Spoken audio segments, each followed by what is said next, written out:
Hello my friends, and welcome to the Hidden Island's very own Upper Yard, the second floor of our seafaring speakeasy, which we reserve for only the top shelf stuff. I don't come up here often, but today is a special occasion, and since we're here, allow me to share with you a top shelf theory that I've been mulling over for the past couple months. This theory is much like a vintage wine aged over 800 years, utilizing only the finest fruits hand-picked from the devil's tree, grown atop the world, and fermented meticulously over the generations to arrive with us here today. So, ladies and gentlemen, drink it slow. Have you heard? In a world submerged almost entirely in water, there exists a strange group of fruits that offer you a deal with the devil. In exchange for your ability to swim, you can inherit a grand and potentially dangerous power. Devil fruits are magical and mysterious, but more than that, they are a plot device that allow the characters in Oda's fantasy epic to go beyond their natural limitations and overcome obstacles that normal humans cannot. They are ever present in the story, going all the way back to chapter 1, and continually influence the events of the world, shifting the tides back and forth in the struggle for power. So why is it that no one seems to know anything about them? Why are they so elusive and inexplicable? So much so that even the members of the highest intelligence agencies in the world resort to believing in simple rumors. Their existence traces as far back as the blank century, and unlike anything else from that era, they are a relatively common part of life in the Grand Line. They're even recorded in an encyclopedia, and while the world government is so preoccupied with concealing the past, they have an entire branch of their research division dedicated to understanding and even replicating these anomalous fruits rather than erasing them. Meanwhile, in certain corners of the world, their existence alone is nothing more than a myth, and though public knowledge is limited, many central figures in the story possess extraordinary power granted to them by devil fruits, powers which range from menial nonsense to, I'm gonna kill the dinosaurs again. And yet, despite all this, we rarely see characters in One Piece stop to ask why. And that's what I want to do with you guys today.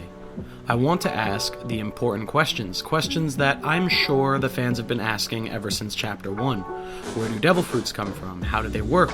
Who or what made them and why? And after putting in the time, thought, and research, I believe that I have some answers. But before we begin, I mentioned earlier that today was a special occasion. At the time of this upload, we have achieved over 100 subscribers, the big first milestone for us here on YouTube. I want to sincerely thank each and every one of you for landing on the Hidden Island time and time again. It's always so refreshing and encouraging to see the supportive and thoughtful comments you guys leave me every video, and trust me, I read every single one of them. So to those of you who have been sharing my stuff with your friends or reaching out to me on social media or leaving me feedback, thank you. You guys are the lifeblood of this whole thing, and even to those who are watching this like 2 months or even 2 years from now, thank you as well. I am deeply humbled to see people from all over the world show appreciation for something I'm also very passionate about, and I'm looking forward to really showing you guys what the Hidden Island has to offer. Oh, and don't forget to like and subscribe if you haven't already. So, back to the main questions at hand. Devil fruits. Who, what, where, when, how, and why? I won't beat around the bush here. A Lunarian created devil fruits, and not just any Lunarian, it was a very special one who couldn't just conjure fire but could harness the power of the sun itself. A Lunarian, I believe, was named Nika. But I don't want to go and spoil the whole theory now, so let's start from the beginning. Where did devil fruits come from? If we're going to get a solid understanding of these things, a good place to start would be in their inspiration. The very first story in the Bible is the book of Genesis, the story that gives an explanation for the origin of the world and the creation of man. It states that in the beginning, the world was a shapeless watery void, with darkness perpetuating the waters and God hovering above them. This is important, so remember this for later. God then said, famously, "Let there be light," which created light, and he, soon after realizing that light was good, separated the light from the dark. He later created 2 great lights, a greater light to rule over the day and a lesser light to rule over the night, the sun and the moon. And so he continued to add things in this manner until he created the world as it is now, full of land, light, and life of all kinds. But he realized that there was no one to care for and look after the product of his hard work. So he created the first man, Adam, placing him in the newly formed Garden of Eden, located in the east. In this garden, he planted all kinds of trees, including two very important ones, the tree of life and the tree of knowledge of good and evil. To hydrate this garden, he made water flow out of it that would then branch into 4 separate rivers. This garden would come to be known as paradise. But Adam was alone, so to give him a partner, God created the first woman. Adam chose the name Eve to represent her as the mother of all life. And so he told Adam, "You can eat freely from any tree here except for the tree of knowledge of good and evil. If you eat from there, you will die." You guys probably know how the rest of this story goes, but a cunning serpent, commonly interpreted as the devil, convinces Eve to eat a fruit from the tree of knowledge, and Eve then convinces Adam to do the same. After eating the fruit, they gain the knowledge of all things, and thus, by disobeying God's orders, the couple had committed the original sin, were cast out of paradise, and bore a curse upon humanity forever onward. In exchange for acquiring knowledge, God took away man's eternal life, for to have both would make him no different from God. A curse placed upon those convinced by the devil to eat the forbidden fruit of knowledge, and thus the inspiration behind devil fruits. But who am I kidding? You guys already put this part together years ago, in which case the next part should be easy to follow. Puzzle piece number 1, let's fit it into the puzzle. Just like the story, one piece's devil fruits likely came from a tree. I mean, they wouldn't be fruits otherwise, they'd be devil vegetables or something. And sure, we know that devil fruits are formed from existing normal fruits after the user of one dies, but there has to be an original, and any fruit, no matter what, will grow off a plant of some kind, usually a tree. Devil fruits retain their stems even after transforming, which means those stems have to have been attached to something. And I believe that something to be the sunlight tree Eve, briefly mentioned in the Fishman Island arc as the source of natural sunlight deep under the sea. More interesting is its location, which is right above Fishman Island, and if you remember that Fishman Island is located right under the red line, that places our Eve tree right inside or above the red line itself. One can only assume that if it's receiving sunlight, then its top must be exposed. In other words, if the bottom of the tree reaches Fishman Island, then the top of the tree reaches the holy land of Marijoa. So why this tree specifically? Well, aside from it being an absolutely colossal tree, located in arguably the most important location in the story, the center of the world, right in the middle of the world government's supreme kingdom, it also happens to bear the name Eve, which is the name of the mother of all life and the first person to eat the forbidden fruit. Keep in mind that only female trees bear fruit, and Eve is the name of the first woman. A worthy thing to note is that the celestial dragons, after establishing the world government, taught future generations that they created the world, a subject which is what the book of Genesis is all about. Consider this. A counterpart tree exists in the One Piece world, Treasure Tree Adam, a tree of nigh invincible wood that has lived a very long time and withstood all sorts of destruction caused by man. It is a mythical tree that never falls, and societies time and time again form civilizations around it. In other words, it shares its themes with the biblical tree of life, whose fruits grant immortality. So if the Adam tree is paralleled with the tree of life, then the Eve tree must be the tree of knowledge. Another consideration, if this tree is located in Marijoa, then where is it exactly? We can't see it from the outside. Thinking about it, the original tree of knowledge was located in paradise. Looking at the traditional definition and etymology behind the word paradise, we'll find that paradise can be translated literally as walled garden. Let's take a brief look at the interior of Pangaea Castle. Here is the place that Emu resides, the Chamber of Flowers, a very large room and an exceedingly large castle filled with flowers, plants, butterflies, and possibly more. It's an Eden-esque garden filled with light and surrounded by walls. We can even see in the background there are growths so large that they could be trees themselves, but are more likely just branches of something much larger. Taking everything into consideration, the sunlight tree Eve cannot be far from here. Of this, I am certain. The tree of knowledge, grown in the Garden of Eden, formed after God brought light to the dark, watery void and created the world, and the sunlight tree Eve, resting in a garden miles above the ocean, inhabited by Emu, who in contrast spends their time deciding on which lights to erase. So let's say devil fruits actually grew on the sunlight tree. Well, in that case, we now have the answer to where. And if this is true, then no wonder people don't know a thing about where the fruits are from. Very, very few people know of Emu's existence, let alone have the authority to set foot in the Chamber of Flowers. If the devil fruit tree is here, then only a handful of people on the planet have seen it. So this begs the next question. Who grew the tree? Who put it there? And I will answer that question with another question. Who lived on top of the red line first? Lunarians. Now folks, here's where the road gets rocky, as our information is rather limited, but I think Oda was very intentional in which information he provided, and I also think that it's just enough to crack this nut wide open. I even had this aha moment when I reread chapter 1022. King, according to Big Mom, is the last known member of a race long thought extinct. During his brief fight with Marco, the former division commander speaks tales of an ancient race of people atop the Red Wall who could burst into flames. Do you believe in gods? Is a question that Whitebeard would pose to his crew whenever he'd have a little too much to drink. He would speak of a land of gods located atop the Red Line long before Marijoa, and in this very same chapter, Queen reveals the name of this race of gods, Lunarians. And that's all we know. Or is it? Let's take a look at what we actually know. To begin with, the Sky People of One Piece, more specifically Enel, have an attachment to the moon, the latter of which actually happens to go there. Lunarian literally means people of the moon. Lunarians had wings just like the other sky races. Lunarians are also said to be able to thrive in impossible conditions and inhospitable environments, like, say, living in the vacuum of space perhaps. As seen in Enel's cover story, there was actually an ancient, technologically advanced race of people who lived on the moon, who had wings and lived in cities that bear a striking resemblance to the ones built by the Shandians.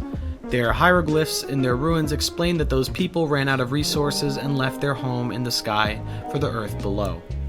By contrast, the Shandian people lived below on the earth, but were later relocated to the sky. Interesting so far. Now let's connect some dots. Due to their superhuman capabilities and command over the element of fire, the Lunarians were considered gods. The only fire-named god we know of is sun god Nika, a mythical figure forgotten to history whose silhouette depicts him with a flaming head. A sun god is first mentioned in the story by a Shandorian, and assuming the Shandorians and Lunarians are in some way connected, the likely conclusion is that Nika was a Lunarian himself. Lunarians formerly lived atop the Red Line where Marijoa currently stands. The world government was formed at the end of the blank century, meaning that the Lunarians likely lived there up until 800 years ago, and since Toki is a devil fruit user from the blank century, we can assume that the devil fruit tree in question was around at the same time the Lunarians were.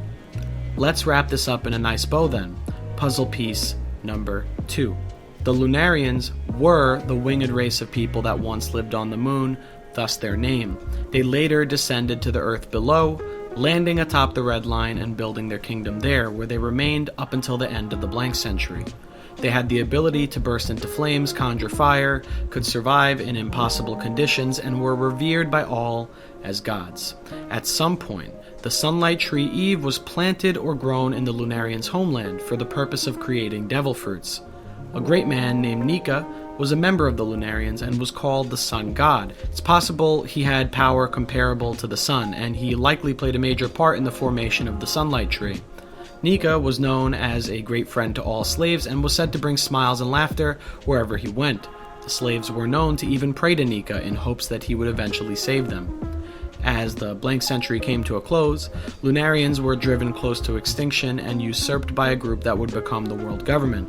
Where this ancient kingdom formerly stood, now stands the world's biggest hub of slavery, the kingdom of Marijoa. Since then, the existence of the Lunarian people has been wiped clean from history, and anyone who speaks of Nika is made to disappear.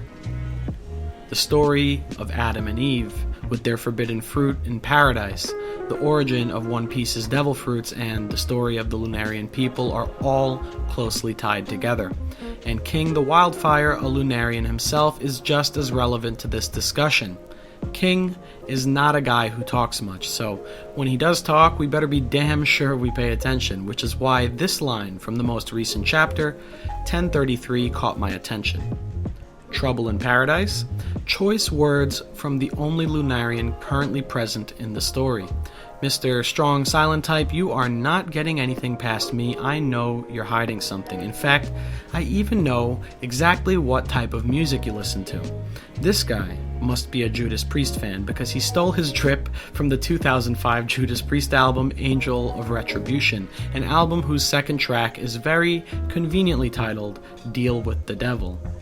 Not convinced yet? Well, in that case, maybe it would help for us to know what devil fruits actually are. Is there even a devil involved? First, let's not forget the world government likes to slap disparaging titles onto anything that conflicts with their narrative. And Lunarians definitely conflicted with their narrative, so much so that they were eradicated and wiped from history. And in typical fashion, these gods are then labeled as devils, and the literal fruits of their labor become the devil's fruit. All in the name of their justice. After all, whoever stands at the top decides right and wrong. Something about this all feels very familiar. I can't exactly figure it out, but oh yeah, this entire thing happened in the story once before. A society renowned the world over, built around a massive tree of knowledge, does something forbidden, and is eradicated completely by the New World Order. All of its inhabitants are labeled as demons and devils, and they are wiped from the annals of history, all except for a lone survivor. Ohara is interesting because it comes up in the story around the same time that we begin to learn a lot of new devil fruit and world government related shenanigans. It's the same arc that formally introduces the world government and its dark nature. It's where Luffy first develops his gears, and also where we learn a lot of new details on how devil fruits actually work. But it also introduces two other important concepts to the story: the unnamed Great Kingdom and the concept of the Klabauterman. The first is the big no-no that the archaeologists stumbled upon during their poneglyph research. Through deciphering them, they discovered a great kingdom. They concluded that it was an enemy of the so-called 20 kingdoms, and their defeat by the 20 led to the foundation of the world government. It was because of this great kingdom that the poneglyphs were banned from research, partly because they were directly involved with producing the ancient weapons, which implies that they were technologically advanced to some degree, and this very subject to change depiction of this kingdom displays some suspicious moon-like craters that I will choose not to ignore. If the ancient moon kingdom we see here is anything to go by, then the Lunarians might be the culprit in this 800-year-long game of whodunit. Then there's the Klabauterman. I'm going to skim over the merry details here because what's important is that it's a spirit that inhabits ships. Simply put, it's irrefutable proof in the story that inanimate objects have spirits too. And this, my friends, leads us to our very next big question. How are devil fruits made? Okay, so they were grown on the tree, right? But what turned them into devil fruits? Where do they get their powers from? All plants need two major things to grow: water and sunlight. Well, the Eve tree takes its water from the deepest part of the ocean. That's pretty good. And it gets its sunlight from the highest place in the world, the place closest to the sun. Not bad. I'm guessing that its ability to carry sunlight within was no coincidence either, a likely result of sun god Nika's power. But with that alone, you don't get fruits that set you on fire, turn you into a giraffe, or make your arm a frickin' gun. In this case, there's a third major ingredient.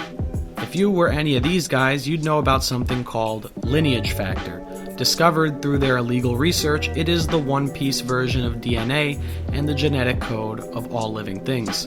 Devil fruits alter the lineage factor of one who eats them. Caesar Clown and Vegapunk utilize this information to produce artificial devil fruits. Gastino's trademark Smiles utilize a chemical called SAD as the third ingredient, turning normal apples into these spot-covered zone fruits. Eating one, however, turns you into a half-animal, half-human hybrid with no ability to change between them. It's permanent. In other words, SAD is a chemical that combines your genes or lineage factor with that of another life form. Since lineage factor is limited to living things, artificial devil fruits are thus limited to zone types only. Vegapunk's failed fruit seems to share this limitation. All this is to say that they got the third ingredient wrong. Combining lineage factors is not the solution. Lineage factor, as I said, is limited to all living creatures. Real devil fruit abilities, however, have a lot more variety. They include objects and elements too, even natural forces and abstract concepts.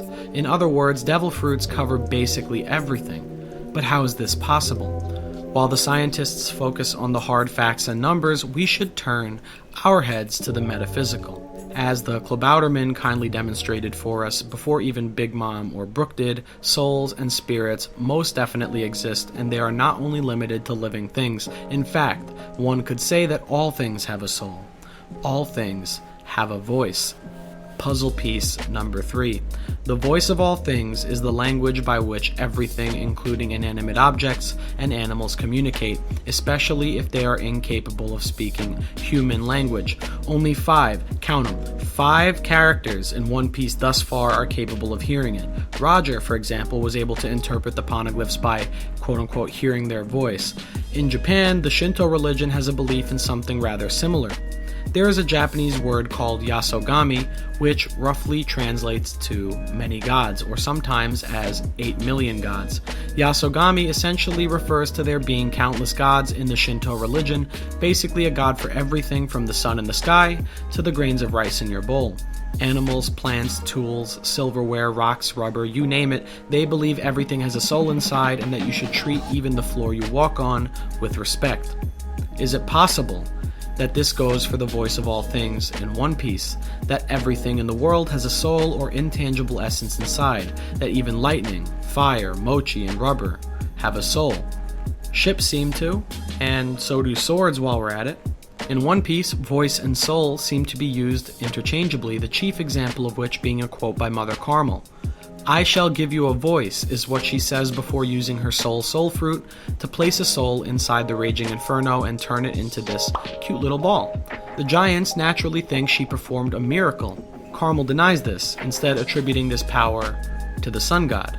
I can't help but think that the critical third ingredient in the creation of devil fruits is this mysterious voice of all things. And what do you know, this connects back to our good friends Adam and Eve. I didn't want to say earlier, but the tree they ate from in the Bible has different translations to its name. Traditionally, it's the tree of knowledge of good and evil. Good and evil here, however, doesn't just refer to morals, but rather it's old-timey figurative language using 2 opposing words to represent everything on a spectrum. In plain English, the tree of knowledge of good and evil is more accurately translated as the tree of knowledge of everything. So if I'm right, devil fruits don't house any devils at all. They were simply grown from the Eve tree and are powered by the voice of all things. Given how important Nika seems to the world's history, I wouldn't put it past him to be able to hear those voices, if not outright command them. Somehow, with the power of the sun, Nika was able to guide the essence or soul of everything into various fruits. But how do the sun god's powers manage that? Why is light the medium of transfer? Tough question. Light and dark in the One Piece world don't exactly work the way they do in ours. Kizaru's light powers can take physical form, allowing him to create things like swords. Teach's dark logia gives him weird gravitational powers. For whatever reason, it's always daytime at Enia's lobby, and the Mink tribe is able to go Sulong under the light of the full moon. Needless to say, light is more magical here than people may realize. Let's not forget that the sunlight tree Eve doesn't simply absorb light, but instead light courses through it, even reaching its roots deep at the bottom of the ocean. If light is moving freely through the tree, it would also logically move through whatever grows on it. If we have someone who could command the light of the sun, now things start to make more sense. A god using light as a medium to communicate the voice of all things through a tree doesn't sound as crazy when you consider that the entire elemental category of devil fruits, logia, is taken from the Greek word for divine scripture or word of God. Or how about the Lunarians' distant cousin, the Shandorians, who also worshipped a sun god? The Shandorians had a giant bell. They would ring this bell for one purpose: to send a message. They believed the souls of their ancestors resided in trees, and it was common practice that after someone died, they would ring the bell to help guide their departed soul down from heaven back home to the trees. It's almost like a beacon, and they called this bell the Light of Shandora. Their ancestors, who wrote the Shandora poneglyph, apparently existed in harmony with the sound of the great bell, and interestingly, Nolan heard this bell in the heart of a storm when no one else on his ship could. Is it possible this bell, this light, and the sound it makes utilizes the voice of all things to guide these souls? I can't help but wonder. I also can't help but notice how both the sun and the moon are a very common thread in the One Piece story. Going over all the symbolism would take an entirely separate video, but basically every tribe connected to the Blank Century shares some sun or moon symbolism. The Kozuki, Minks, Skypians, and the Lunarians with the moon, or the Fishmen and the Giants with the sun. Even the Kingdom of Alabasta, the only kingdom of the original 20 to stay behind on the ocean, sports a sun on its flag. Remember that the biblical source material we went through began with a sentence stating that the world began as a dark watery void, after which God placed two great lights in the sky above, the sun and the moon, and separated light from dark. Rephrasing this, the ocean and darkness go hand in hand, as does the sky and light. Things starting to come together. Let's talk about how devil fruits actually work. The ocean doesn't hate devil fruit users, it just nullifies light. Puzzle piece number 4, follow me here. Souls in Japanese mythology often take the form of wispy balls of fire and light called Hinotama. We can even see this with Brook's soul when he explains what happened after he died. Look, it even has those little spirals that show up on the fruits. Anyway, let's assume Nika as a sun god has sun-related abilities. So on side A we have Nika. On side B we have some rubber. Nika uses the voice of all things, transfers the soul or voice of rubber through the light into the tree. The rubber soul now courses through the tree and finds its new home within one of its fruits. Boom! Now you have the gum gum fruit. Luffy eats it, and on the first bite, that soul transfers from the fruit into its new host's body. It doesn't change his soul or anything. Luffy still gets to be Luffy, but the voice or soul of rubber, whatever you want to call it, is now within Luffy's physical body, altering its very essence and resulting in a rubber human. If Luffy dies, then his poor soul would probably have to depart, while the rubber soul within his body leaves and wanders, possibly guided by the light into another fruit. A new person comes along, picks it up, rinse and repeat. If someone that isn't Teach eats 2 of them, as it was said, their body probably would explode since it would have 2 conflicting voices fighting over the same body. So, if we interpret a devil fruit's power as a soul or voice inhabiting your body, and if we visualize that soul as a Hinotama, a ball of fiery light, then understanding their curse becomes a whole lot easier. Devil fruits were created with the power of the sun, and 4 known things nullify devil fruit powers: large bodies of water, sea stone, haki, and the Yami Yami no Mi. Water very strongly absorbs and refracts light. The darkest places in the world are deep in the ocean. A devil fruit's wavelength is probably highly disrupted by large bodies of water. Moving water such as rain isn't dense enough to have this issue, and thus rain doesn't affect devil fruits. If we are going with the idea that a Lunarian made the fruits, then even more fuel to this fire. They're a civilization from the moon, which is almost completely devoid of water. When they came down to the earth, they chose to live on top of the red line, which is as far away from the ocean as you could be. Given that they're basically fire wizards, then I can't imagine they're a big fan of swimming pools. Logic follows that neither are devil fruits. And then we have the rocks. Sea stone is said to carry the essence of the sea, naturally. It's a very dense, dark metal. What people don't talk as much about is a substance called pyrobloin. Pyrobloin is ejected from undersea volcanic eruptions, and when particles of this fly into the sky and come in contact with water vapors, sky islands are created. In other words, pyrobloin is a substance that solidifies water. It's also a substance found inside sea stone. Pyrobloin plus liquid water makes sea stone, and so sea stone is actually just solid ocean. The deeper in the ocean it's formed, the denser it is.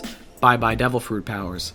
Haki is a weird one because that requires answering what exactly haki is, and I'm not quite prepared to do that today. I will, however, say this: if souls in One Piece, light, and the voice of all things are connected, then haki might also fit into the equation.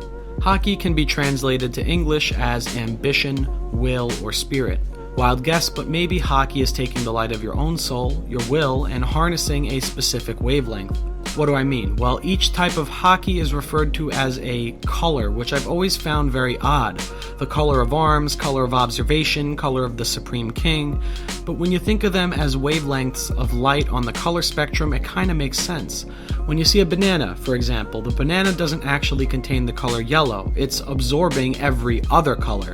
The color yellow you see is only the light reflected back at you. If tapping into a certain color of Haki means absorbing all other colors of light, then maybe that would explain how it manages to nullify devil fruit powers. In fact, armament Haki specifically tends to take on the color black, which is the color that absorbs all wavelengths of light. Maybe that's why armament Haki works on ordinarily untouchable powers like the Logias. Speaking of Logias and absorbing light, the Yami Yami no Mi is the power of darkness, but it has a secondary property, which is the power of gravity. Teach describes it as the most dangerous and evil devil fruit for honestly pretty good reason. It has a ace in the hole, wink wink. With this power, Teach is able to create black holes, kind of like the ones in space. And you know what can't escape a black hole? Light. This ability, the gravity of darkness, allows him to draw in the quote-unquote actual body of a devil fruit user, whatever that means, pulling whoever is on the other end of it towards him. And on contact, it can absorb other devil fruit powers entirely so long as he's touching the other person, at which point their body becomes just that of a normal human. Considering everything we've talked about regarding the sun, this fight on Bonaro Island is starting to look like a big red flag. Guys, it's no coincidence that the darkness fruit is the one power capable of canceling out the others. Just look at what Blackbeard says here. I mean, come on. Why can all these things nullify devil fruits? What's the common denominator here? The answer may have been in front of us this entire time. All these things disrupt and absorb sunlight. They directly interfere with the sun god's power. If the power of darkness is related to gravity, and if the ocean is related to darkness, then no wonder why devil fruit users sink so hard. Okay, I threw a lot of stuff at you. I'm sorry. As short as I wanted to make this video, I simply could not. There is just too much here to gloss over, and rightfully so, to be honest. The devil fruit mystery is pretty much the second biggest question mark introduced in the series, and it's been around since chapter 1. That's 1,000+ chapters of material to pour through in order to reach any answers. And I promised you a who, what, where, when, how, and why.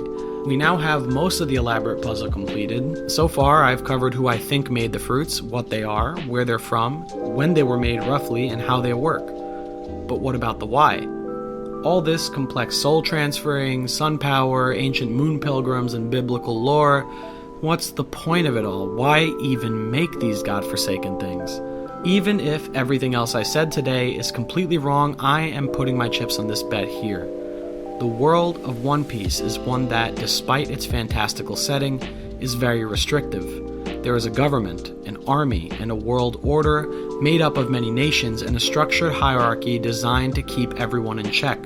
Enemies of the status quo are ostracized and assigned numerical bounties or threat levels. Cultural practices, religions, and belief systems are entrenched in everyday life, just like our own. Various laws govern the lives of many, while social taboos keep people from breaking the mold. Old legends become lost to the ages as new, acceptable narratives are crafted. Time passes normally, gods remain in the storybooks, and people are simply people who live, die, and everything in between. Despite all the unknowns present in the world of One Piece, there is a semblance of order. There are rules, there are boundaries, and power lies in the hands of a select few. All these elements are basically gears in a larger metaphorical machine operated by the world government. It's called control. They control everything. But there is one major element that flies in the face of this stuffy ecosystem. Devil fruits are a frankly miraculous treasure. They nearly bend all the rules of reality, allowing whoever consumes one to acquire potentially world-shaking abilities, defy life and death, command souls, and even transcend the flow of time. They give people the power to fight back against their oppressors, but that's not even the best part. You ever wonder why the world government is so tight-lipped about every other thing besides devil fruits? If anything shows even the slightest potential to threaten their authority, they either hide it or wipe it from history completely. But devil fruits are, all things considered, rather common, at least in the grand line where it matters. They've had 800 years. Why don't they have a monopoly on devil fruit powers by now? Why hasn't this curse been wiped from history already? It's because they can't. Even if they wanted to, they can't. Devil fruits, much like pirates themselves, are practically a plague on the world order. No matter how many pirates they capture, arrest, or execute, more keep setting out to sea. No matter how many devil fruit users die, those powers will just pop up again somewhere else. This is such a problem for them, in fact, that 2 of the 3 factions in the balance of power are comprised of pirates. If you think about it, it's honestly kind of genius. The great kingdom of the blank century lost to the world government. They were utterly defeated. Everything they fought for was about to be crushed, and the next 800 years or more would belong to the celestial dragons. They were on the brink of 800 years of darkness, but rather than roll over and let it happen, they created these fruits with incredible powers that pass seamlessly from one generation to the next. They cannot be controlled or destroyed, and because of how they work, they are scattered across the globe between their users. Mass producing them has proven unsuccessful, and their power cannot be hoarded for use on a single person. No matter what happens, even if the wrong guys get their hands on that power as well, the people of the world will always have a means to fight back. It's the power of inherited will in its rawest form. I'll leave you today with a quote by Goldie Roger. "These are the things that cannot be stopped. Inherited will, the destiny of an age, and the dreams of its people. As long as people hunger for freedom, these things will never cease to be." And that brings our discussion today to a close. Thanks for watching, guys. I hope you enjoyed this theory, as it really did take a lot of time and work to put together. But now that it's out there, we can eagerly look forward to these upcoming chapters with King and see where the story takes us. Anyway, I think I'm gonna go grab a drink. Be well, have a great day, and see you next time.